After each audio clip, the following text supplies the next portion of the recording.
Easy PG అండి, welcome to our channel easy PG. ఈరోజు మనం మన ఛానల్లో రసం ఎలా చేయాలో చూద్దామండి. దీన్నే మిరియాల చారు అని కూడా అంటారండి. ఈ వీడియోని స్టార్ట్ చేసే ముందు మన ఛానల్ని ఇంకెవరైనా సబ్స్క్రైబ్ చేసుకోకపోతే ప్లీజ్ సబ్స్క్రైబ్. ఓకే అండి, ముందుగా మనం ఒక తపాల్ లాంటివి తీసుకుంటున్నామండి రసం కాబెట్టడం కోసం అని చెప్పేసి. దాంట్లోనే ఒక పెద్ద నిమ్మకాయ సైజు అంతా చింతపండు తీసుకుంటున్నామండి. ఈ చింతపండుని కొంచెం అలా విడదీసి వేసేద్దామండి. ఇప్పుడు దీంట్లో కొంచెం మనం కల్లుప్పు వేస్తున్నామండి. ఎవరి టేస్ట్కి తగ్గట్టు వాళ్ళు వేసుకోవచ్చు. మేమైతే ఒక 2 చెంచాలు వేస్తున్నామండి. అలాగే దీంట్లోనే ఒక 1/2 టీ స్పూన్ పసుపు వేసుకుంటున్నామండి. అలాగే కొంచెం కరివేపాకు కూడా వేస్తున్నాం. దీంట్లోనే ఒక 2 రెబ్బలు చిన్నులపాయలని లైట్గా దంచి వేసుకుంటున్నామండి. 2 ఎండుమిరగాయలని కూడా మధ్యలోకి తుంచి వేసుకుంటున్నాము. అలాగే ఒక టమాటాని చిన్న ముక్కగా కట్ చేసి వేసుకుంటున్నామండి. ఇవ్వనండి, ఇప్పుడు మనం దీంట్లోకి వాటర్ వేసుకుందామండి. మేము ఒక 4 గ్లాసులు వాటర్ వేస్తున్నాము మన రసం చేయడం కోసం అని చెప్పి.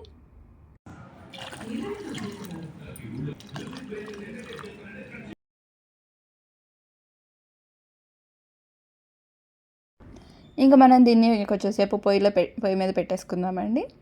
మంట కొంచెం సిమ్లో పెట్టేసి దీనికి కావాల్సిన మసాలా ప్రిపేర్ చేసుకోవచ్చు.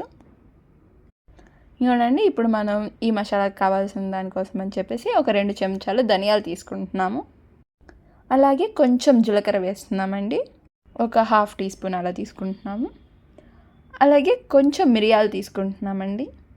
ఒక 10 నుంచి 15 మిరియాలు అలా తీసుకుంటున్నామండి. మరి ఎక్కువ తీసుకుంటే మంట చాలా ఎక్కువ అవుతుంది, సో దాని పరంగా చూసుకొని తీసుకోండి.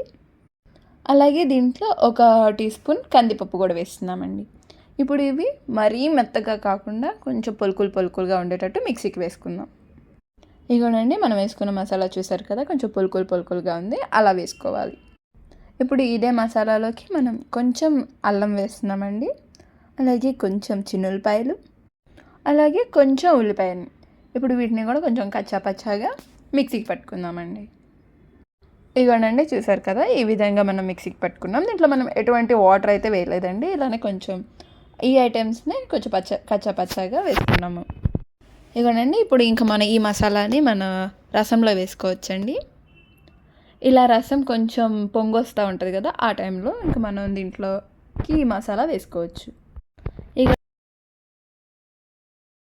ఇక్కడండి ఈ మసాలా వచ్చిన తర్వాత ఈ రసం కొంచెం పొంగొచ్చేటట్టు చూసుకోవాలండి.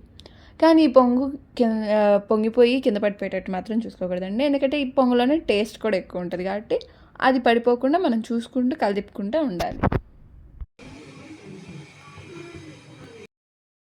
ఇగోనండి, ఇలా కొంచెం రసం కాగేటప్పుడు ఇంకో 10 నిమిషాలు మనం చిన్న మంట మీద కాగనిద్దామండి. దానివల్ల దీంట్లో ఏమైనా పచ్చివాసన అవన్నీ ఉంటాయి కదా, అవన్నీ పోతాయి. ఇగోనండి, ఇప్పుడు ఈ 10 నిమిషాలు కాగినవి. దీంట్లో ఇంక ఇప్పుడు మనం కొంచెం కొత్తిమీర వేసుకుంటున్నాం. ఇగోనండి, ఇలా సన్నగా కట్ చేసి పెట్టుకున్న కొత్తిమీరని వేస్తున్నాము. ఈ కొత్తిమీరని వేసి ఇలా ఒక 2 నిమిషాలు ఇలానే కలిదిప్పాలండి. ఇలా కొత్తిమీర వేసిన తర్వాత మనకు ముందు వేసుకున్న ఉప్పు, కారం, పులుపు అవన్నీ సరిపోయినాయో ఒకసారి టేస్ట్ చూడొచ్చండి. ఒకవేళ ఏమన్నా తగ్గినట్టు అనిపిస్తే ఇప్పుడే వేసేసుకోవచ్చు. అవునండి, ఈ కొత్తిమీర కూడా కలిపుకున్న తర్వాత ఇంక ఇలానే సిమ్లోనే ఉంచి కొంచెంసేపు అలానే ఉడకనిద్దామండి. మనం పక్క పొయ్యి మీద దీనికి కావాల్సిన తిరుమాతని ప్రిపేర్ చేసుకోవచ్చు. ఇవనండి, ఇలా తిరుమాతకి కొంచెం ఆయిల్ పెట్టుకుంటున్నాము. ఈ తిరుమాతకి కొంచెం ఆయిల్ ఎక్కువే అవుతుంది. ఇలా ఆయిల్ కొంచెం కాగింది అన్నప్పుడు దీంట్లోనే ఒక 4 ఎండుమిరగాయలు వేసుకుంటున్నామండి. అలాగే కొంచెం తిరుమాత గింజలు కూడా వేస్తున్నాము. కొంచెం బారుగా కట్ చేసి పెట్టుకున్న పెద్దలపాయలు ఇలా 3 వేసి కొంచెం సేపు అలా ఫ్రై చేసుకుందామండి. ఇలా కొంచెం మన ఉల్లిపాయలు కూడా కొంచెం గోల్డెన్ కలర్లోకి వస్తే వేగిని అనిపించినప్పుడు ఒక 2 వెల్లుల్లిపాయలని దంచి దీంట్లో వేసుకుందామండి. మళ్ళీ ఒకసారి కలుపుకుందామండి. కొంచెం కరివేపాకును కూడా వేసుకొని ఇంకొంచెం సేపు అలా కలుపుకుందామండి. ఇవన్నీ తిరుమాత ప్రిపేర్ అయిపోయింది కదా, ఇంకా మనం ఈ పొయ్యి ఆఫ్ చేసేసుకోవచ్చండి. ఇటు రసం కూడా కాగేసింది కాబట్టి రసం కూడా పొయ్యి ఆఫ్ చేసేసుకుందాం. పొయ్యి ఆఫ్ చేసుకొని వేడివేడిగా ఉన్న తిరుమాతని ఇంక ఈ రసంలో వేసేసుకుందామండి. ఇప్పుడు ఈ తిరుమాత అంతా కలిసేటట్టు కొంచెం బాగా కలుపుకుందామండి. చూసారు కదండి, ఇంక ఇలా కలుపుకున్న తర్వాత మనం పొయ్యి ఆఫ్ చేసుకోవచ్చు.